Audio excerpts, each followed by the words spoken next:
வணக்கம் மக்களே. இன்றைக்கி ஈவினிங் என்னென்னா எங்கள் வீட்டில் இன்றைக்கி வந்து பால் கொழுக்கட்டை வைப்போன்னு குழந்தைங்கலாம் கேட்டுச்சு. சரி அப்போ பால் கொழுக்கட்டை பண்ணுங்கன்னு சொல்லிடுச்சு.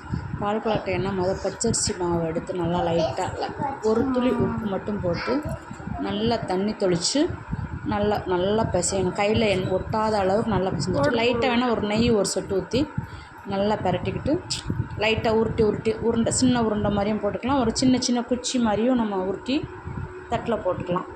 போட்டுட்டு அதை என்ன செய்யணும்னா சின்ன சட்டியில் எடுத்து பால் கொழுக்கட்டையை வேக வைக்கணும். கொஞ்சம் மாவு குறைய போதும். ஏன்னா வந்து கொழுக்கட்டை வந்து நிறைய சாப்பிட மாட்டாங்க ஸ்நாக்ஸுக்கு. அதனால் கொஞ்சமாக தான் வச்சு போட்டு ஊற்றி போடணும். ஊற்றி போட்டு அதுக்கப்புறம் என்ன செய்யணும், நம்ம வந்து ஸ்டவ் பற்ற வச்சு ஒரு சின்ன சட்டியில் ஒரு 2 கிளாஸ்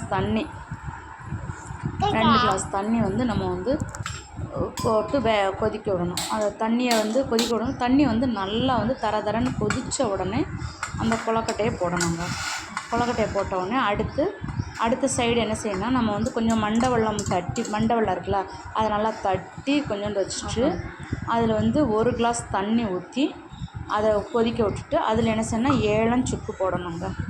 ஏலஞ்சுக்கு போட்டாச்சுன்னு சொன்னால் அந்த பாகு மாதிரி வந்தோடனே ரொம்ப முருக விடக்கூடாது. தண்ணியாக கரைஞ்சோடனே அதை ஃபில்ட்ரு பண்ணி அரிப்பில் வச்சு அரித்து அதில் ஊற்றணும். அதை ஊற்றினதுக்கப்புறம் வந்து கொஞ்சோண்டு பாலை காய்ச்சி வச்சுருக்கோமா, அந்த தேங்காய் பால் தான் எடுப்பேன் நான். தேங்காய் பால் தான் ஊற்றுவேன். எனக்கு தேங்காய் பால் ஊற்ற டைம் இல்லாதனால பால் கொழுக்கட்டை பால் காய்ச்சி வச்சுருந்த பாலில் 1 கிளாஸ் பாலும் எடுத்து அதில் ஊற்றியாச்சு. நல்லா டேஸ்ட்டாக இருக்குங்க. குழந்தைங்களுக்கும் வந்து ரொம்ப நல்லது இந்த பால் கொழுக்கட்டை வந்து சாப்பிட்றது. அதனால் ஈவினிங் தேவைன்னா குழந்தைங்களுக்கு வந்து பால் கொழுக்கட்டை வச்சு கொடுக்குறது ஹெல்த்தியாகவும் இருக்கும், உடம்புக்கும் ஆரோக்கியமாக இருக்கும். நன்றி, வணக்கம்.